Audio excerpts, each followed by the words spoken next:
Okay, so just to guide you through the homework, you can just go to Wolfram Alpha and just say integral from 0 to 5 of this dx, yeah? And if I did this correctly, okay, it crunches it out for you, and it says that answer is 2.29583. So there's our answer, okay? That's the answer we should be getting when we do Monte Carlo estimation and all of this. The answer we should get should be close to 2.29583. We're trying to estimate this using the Monte Carlo method, right? Okay, so how do we do this? Oh man, I'm like giving you the answer here. Okay, well, all I'm going to do is I'm going to just I code up my function, and we can plot what the function looks like. This is, there it goes. Here, I'll throw this up here. And then, okay, so then for Monte Carlo estimation, I'm just going to say, like, I want to draw 1,000 values from 0 to 5. So this is the uniform case. This is like problem 4. So just draw 1,000 values, uniform distribution from 0 to 5. And we're going to do h of x, and we're going to do the cumulative sum of this. Well, first of all, I can just say, okay, what's the mean of h of x? Okay, and it gives me this. And then I multiply this by the width of the interval, right? And so I get 2.309, which is pretty close to the theoretic value of 2.2958. Yeah, I got 2.309. Okay, so it's off by a little bit. We can kind of show, plot how this looks. We can do the cumulative sum, and if I take that and I multiply it by 5, what did I do here? And let me just plot mu dot n. Okay, and so this is kind of the plot I get. Let me just do my y limits. I don't know, from 0 to 5. Okay, so this is kind of the plot I get here. I can estimate the variance by doing 1 over m squared of this, and we can kind of apply that, and I can add I have to multiply this by 5. Oh, I guess I shouldn't multiply this. I think I have to multiply this by 25 now. Or is it just 5? Let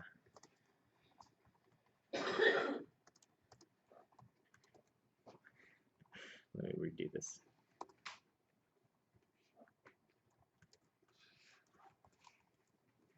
Okay, so this is kind of like number 4 here, right? So this is just the case for the uniform. And then for the importance sampling, so this time for importance sampling, instead of drawing from the uniform, I'm going to draw from the normal, right? So this time we'll call this, I'll just call this y. This is going to be our norm. We want 1,000 with a mean of 2 and a standard deviation of 1, right? And then I'm going to plug this in here, and we'll get my h values. But I also need my weight values, right? So I need my weights of y. So this is going to be the ratio between h of y divided by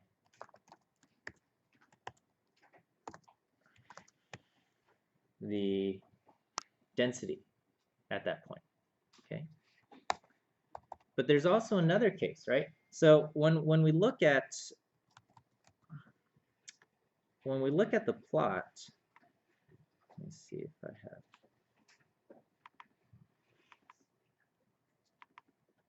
So when you look at the plot down here, we're only going from we're calculating the integral from 0 to 5. And that means for the normal distribution below 0, what is the weight for those values? The weight for those values are 0, okay? And the weight for values greater than 5 will also be 0. So I have to zero those out also. So I need to do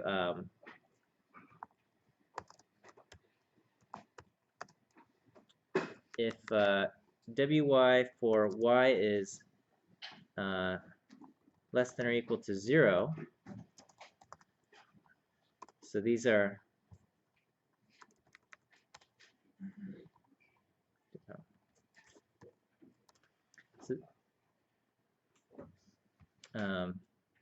you know, kind of for these values, I need to get rid of them. I need to set these weights to 0, and then where these values are greater than 5,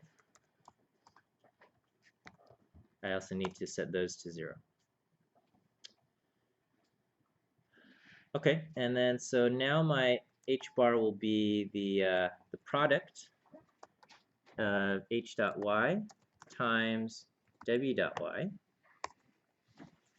And I could ask, you know, what's the mean of h bar dot n?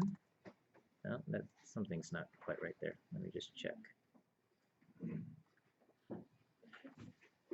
Did I mess something up here? W,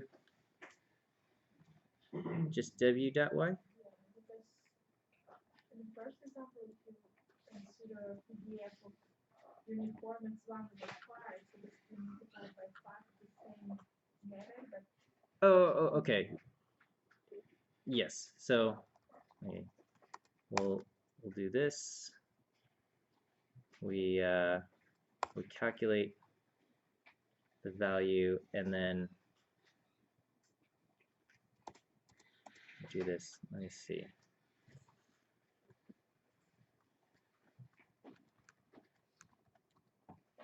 Dot y, and that's yeah, that's pretty close. Okay, and so you know, this is kind of what we have, and we can do let me do the cumulative sum of w dot y over 1 through n. We can plot this. Type equals L. Okay, and what we notice, if let me just do the y limits from 0 to 5.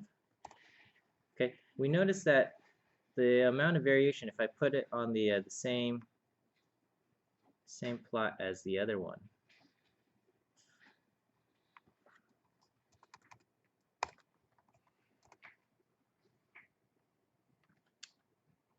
the kind of the I don't know, the variation that we see in our plot shrinks substantially. I'll do this from 1 to 3 versus 1 to 3 over here.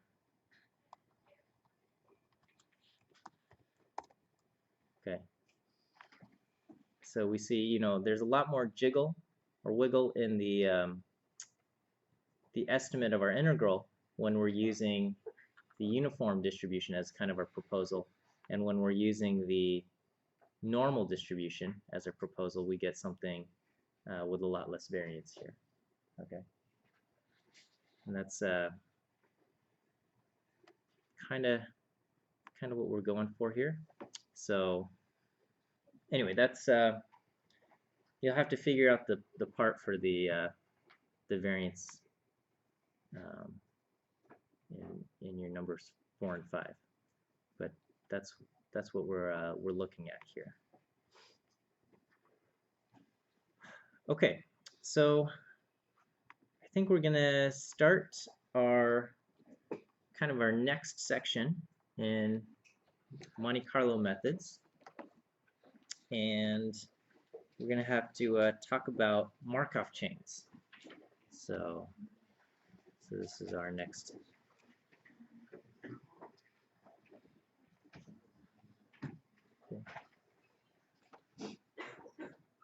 Markov chains.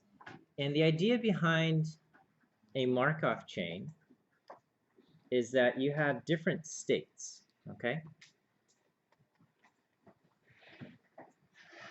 So we'll say you have different possible states, and you can transition from one state to another state, okay?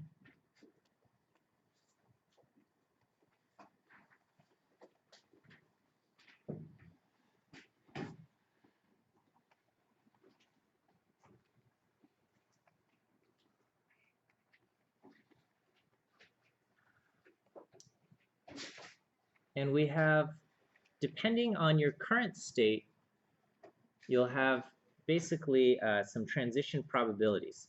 If you are currently in state A, you can transition to, we'll say there's only two states. So we'll start off with a kind of a two-state example.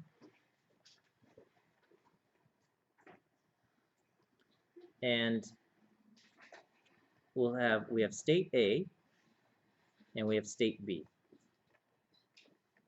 Okay? And if you are at state A, we can have the probability that you will either stay at state A, okay? Or there's a probability that you switch to state B, okay? So you can stay at state A, or you can switch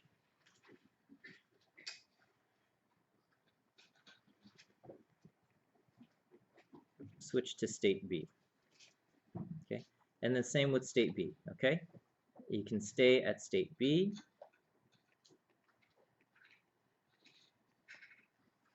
or can switch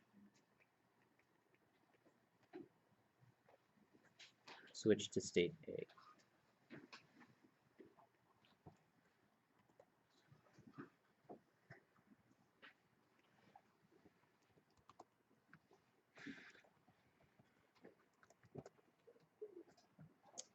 And the probability of your next state only depends on your current state. That's kind of the Markov property. Markov property is that the probability of the next state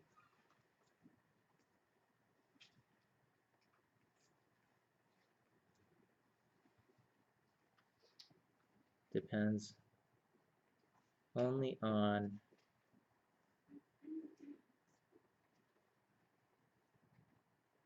your current state.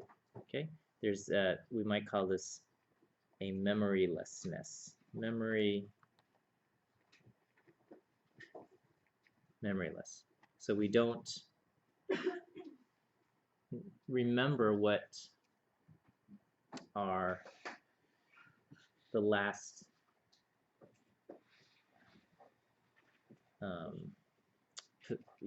state was. Okay, so we don't recall what happened before. It's just where we are currently. This is what's going to determine what happens next.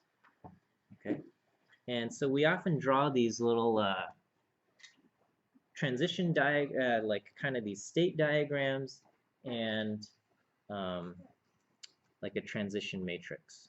Okay, so if I have two states, I've got A, this will be one state, and B is another state. So I'll have,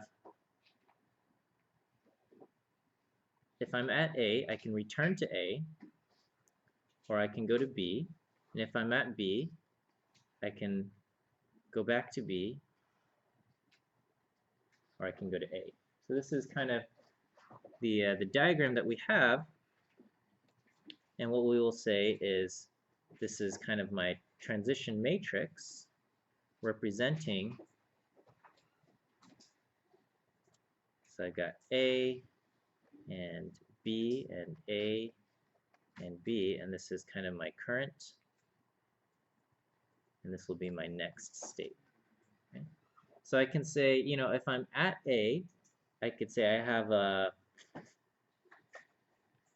I don't know, 70% chance of remaining at A and a 30% chance of transitioning to B.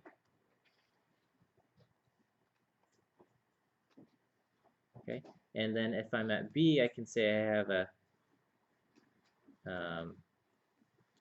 40% chance of returning to A, and that means a 60% chance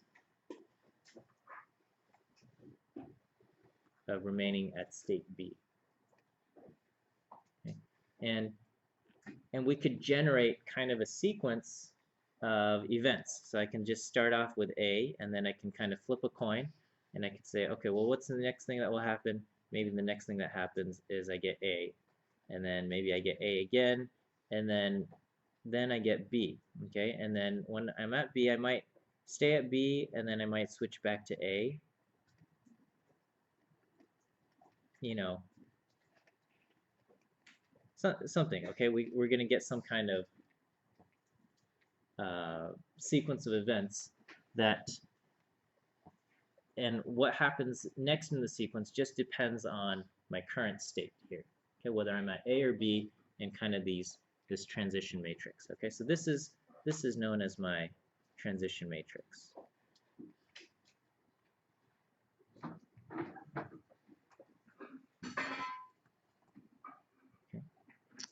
Okay. And so let me, so we have this kind of this illustration here on this website, on Explained Visually. And so here's a kind of a diagram where we're going from A to B, and B, maybe it goes to B, it goes to A. Here it's repeating B, and then and it goes back to A, and so on and so forth. Okay. So here the example is you could have a Markov chain model of a baby's behavior, which includes there's 4 states of a baby: playing, eating, sleeping, and crying. Okay, and whether you know, it goes from sleeping to crying, you know, there's some probability or whatever. Okay, so with 2 states, we have 4 possible transitions as we showed in this matrix, and so right here everything has a kind of a 50% chance. But I can kind of grow this and do something like A is 0.97, and so what we see is very often A will just kind of loop back to itself, and on some occasion it will transition to B. Okay, but then once it's at B, perhaps it will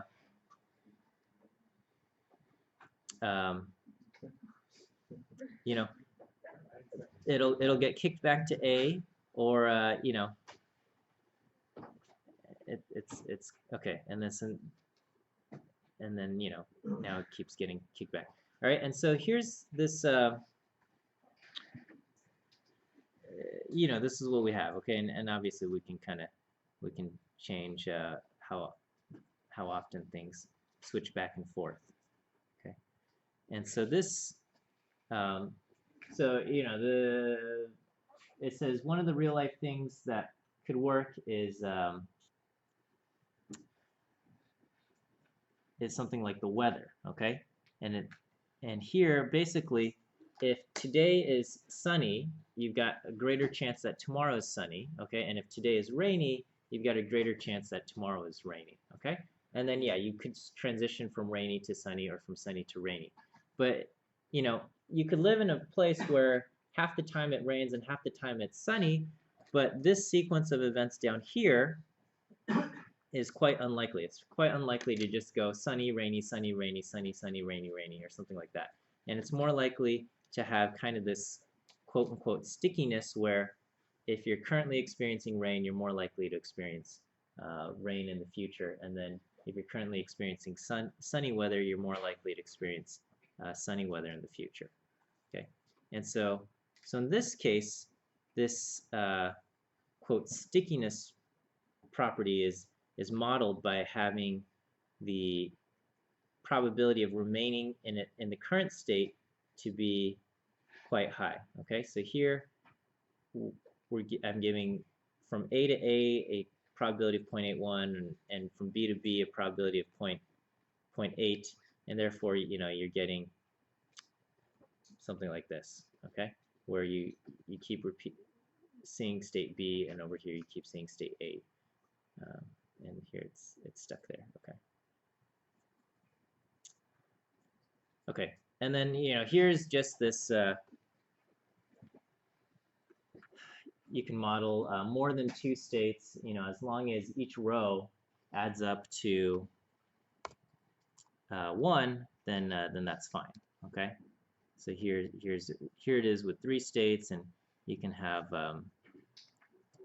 this is a picture with what is this, 6 states. Okay, and here it says, basically it keeps from state A, there's a 60% probability of going back to A, a 20% probability of going to B, and a 20% probability of going to F.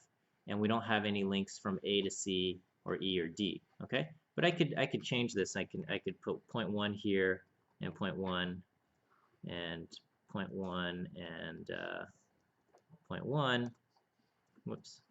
Okay, and then so now we see A can reach B, C, D, and F, and so on and so forth. I could put in a 0.1 and it breaks. Okay, and so on, and so we could have all of this, and it's just transitioning from here and there. Okay, so this is kind of the idea of a Markov chain, and when we draw it like this, okay, there's a property called irreducible. Irreducibility. A Markov chain is irreducible if given, basically, if all of the states talk to each other. Okay.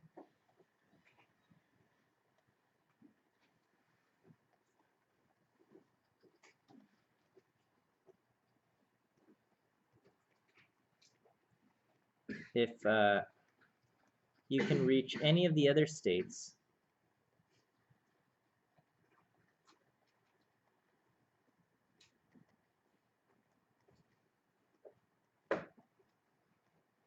from any of the states. Okay, and it doesn't have to be a direct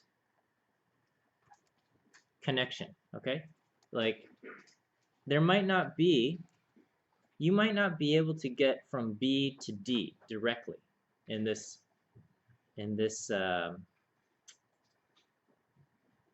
example. Okay, there's no link going from B to D directly, but you can get to D if you go through A. You can go from B to A to D, or you can go from B to C to D. Okay, so there are ways to get to D. Okay, same with I could just kind of reset this. This is irreducible in that from B I could get to any of these other states. I can get to E, and it's not direct. I might have to go from A to F to E, or from C to D to E, but it's possible. Okay, so given any one state, we can reach another state. Okay, and so basically, given enough time, the probability from going from B to E is non-zero. Okay, as long as there's a way to reach there, it's going to happen. Okay, so that means just given enough time, the probability of going from state 1 or state A to state K is non-zero. Okay, for all pairs of states.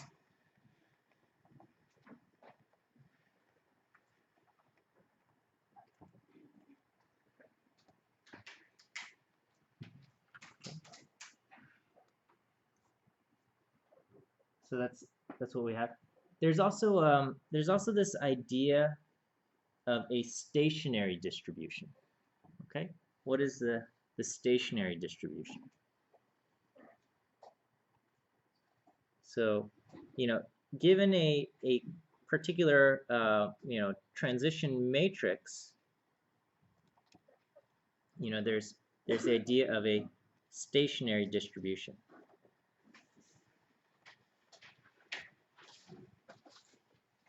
Okay, and the stationary distribution, this is achieved when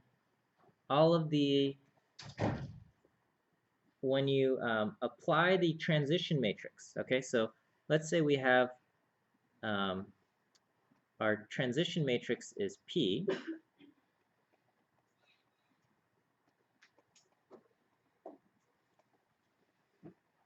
Okay, and when you take a current set of probabilities, okay, so you have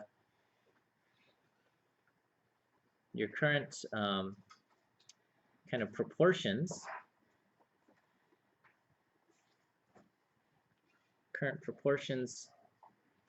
for each state, and we'll say that is a vector pi, and the notation might change from one textbook to another. Okay, basically, after you take pi and you multiply it by the matrix P, you end up getting pi. Okay, so the idea here is, let's say I've got A and I've got B. Okay, and B can go back to itself, and A can go back to itself, right?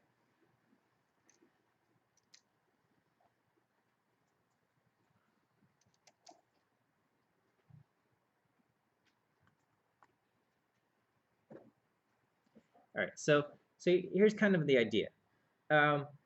Let's say there are only two states in the country. Okay, there's California and there's Texas, right? This is kind of like, we're like rival states, right? Sort of. I don't know. Maybe not. I don't know. Okay, and so if you're in California, you can stay in California, or you can move to Texas, right?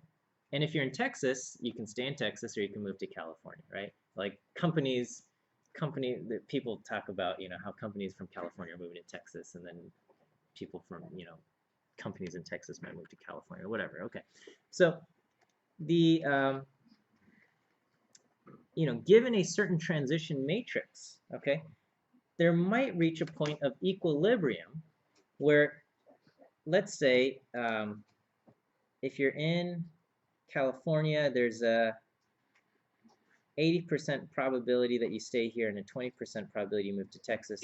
And if you're in Texas, we'll say there's a, I don't know, we'll say 70% chance that you'll stay in Texas and a 30% probability that you'll move to California or something like this, okay? So given this thing, there could reach a point of equilibrium where the number of people going to Texas is equal to the number of people from Texas moving to California, okay? So, and that, when you reach that, the kind of the proportions that you have, how many people are in California, how many people are in Texas, that's your stationary distribution, okay? So we can reach a point of equilibrium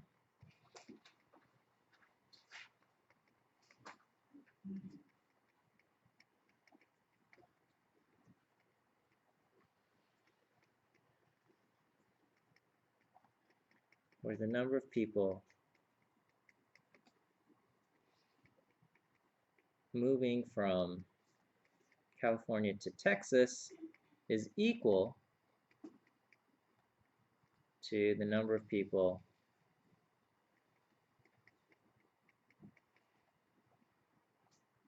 moving from Texas to California. Okay, and the relative, your proportions there, this is your stationary distribution. Okay, so the proportions of California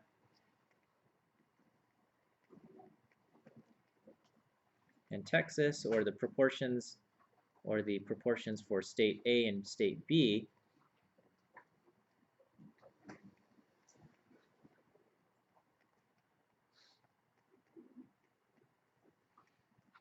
is the stationary distribution.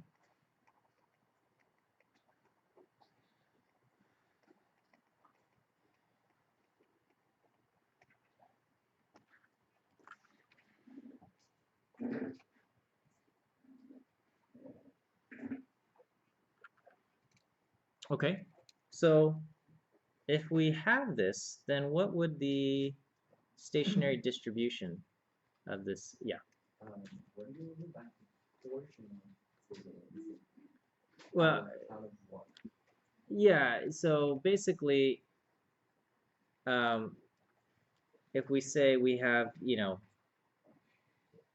50% in California and 50% in Texas, okay, then that would be the kind of the proportions. Meaning instead of dealing with actual numbers, okay, instead of dealing with actual numbers where I'm saying, there's a million people in California, and that means 200,000 will move to Texas, okay, and that equals how many from Texas move back to California, so that's going to be what, 667,000 people, okay, instead of saying 1.5 million and 1 million, 1.5 million in California, this would be like the actual numbers. I don't know, I would have to scale it up, so it'd probably be like 30 million in California and 20 million in Texas. I think this would even out, right? So, yeah, so in California, in 30 million, okay, then 24 million would remain, right? 30 times 0.8 would be 24 million, and then from California to Texas, we would have 30 times 0.2 equals 6 million moving to Texas, okay? And in Texas, they have a total of 20 million people. So that means 20 times 0.7, 14 million remain, and 6 million move from Texas to California, okay? So this would be, I don't know, some rough counts of something. I don't know, how many, what's the population of Texas? Population of Texas. Okay, 27.47 million. Population of California. Okay, 39 million. Okay, so these numbers aren't quite correct, but this is some idea here. Okay, and so in this case, my vector pi here would basically be 0.6 and 0.4 or something like this. Okay, having this vector pi 0.6 and 0.4 being the proportions, instead of saying 30 million and 20 million being the proportions there, this would be kind of our state of equilibrium given this transition matrix. This is our stationary distribution.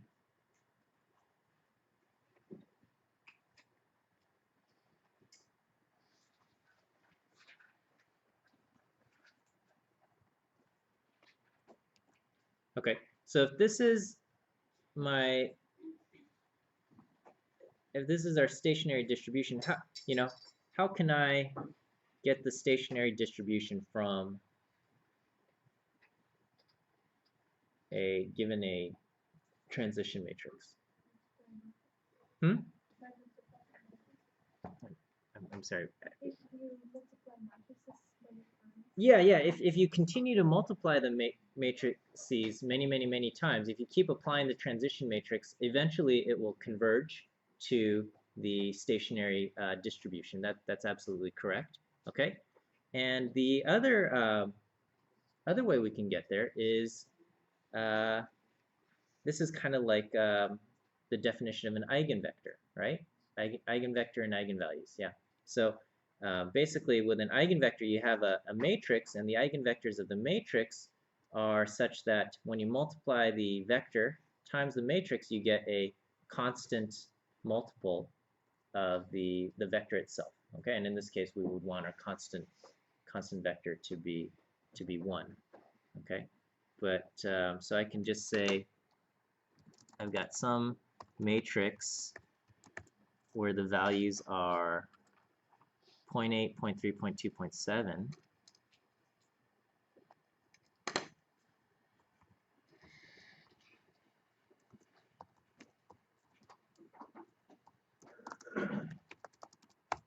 Okay, so here's this, and I can ask the eigenvalues of P.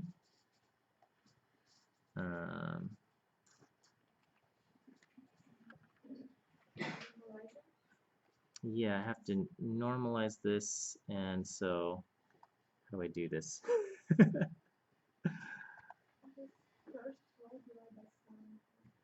Yeah, let's okay, let's vectors 2 comma, okay, divided by some of this.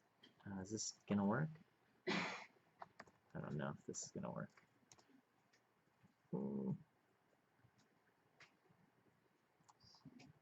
Oh my.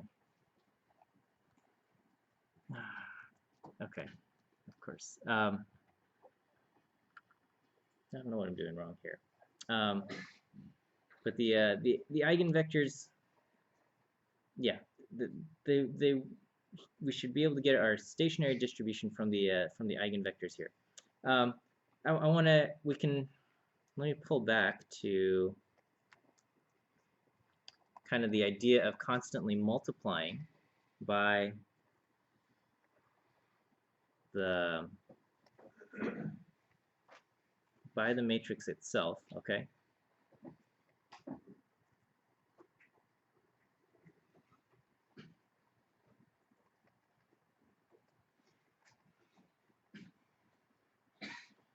So here is, if you keep multiplying V by the matrix A, and you get the sequence V, A times V, A squared V, okay?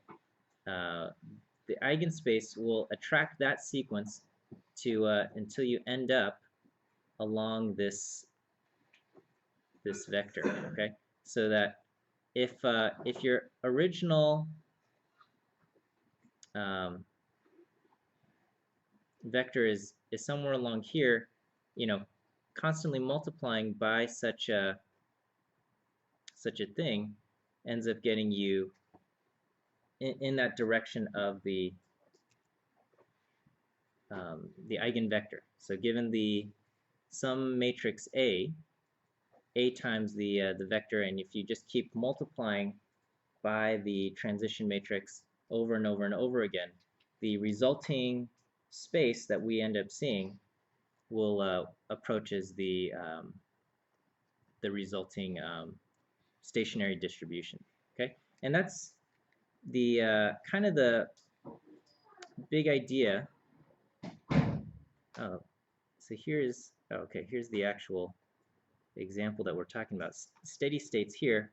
Okay, here it's dealing with California staying by itself and going to New York. And these are our proportions. The eigenvector here illustrates the proportions that move over. So with here we're saying there's a 90% chance of staying in California, 10% chance of moving over, and in New York there's a 70% chance, and so therefore we are staying here, and the resulting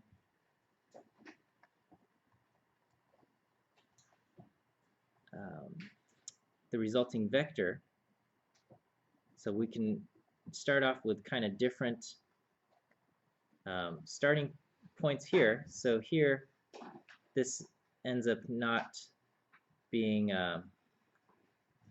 so here okay, sorry, let me back up here.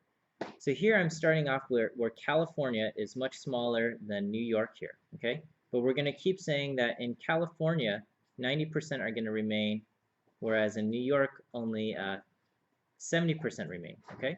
And so even if I start off with something that doesn't quite look like the stationary distribution, when I keep multiplying that transition matrix, where that 10% of this move over and 30% move over, we can see that those values, by multiplying the transition matrix to it, it keeps moving it closer to the eigenvector here, until it reaches the stationary point where everything stays the same. So you can see it continues, the resulting vector and distribution gets there until it reaches this point here, where after continuing to multiply the state over and over again, now we've reached a point of equilibrium. Okay, and so here this is our state of equilibrium, where the same number move over as the same as the numbers that come back, despite having started off in a different location here. Okay, we'll end here for now, and we'll take a look at Monte Carlo methods that employ Markov chains.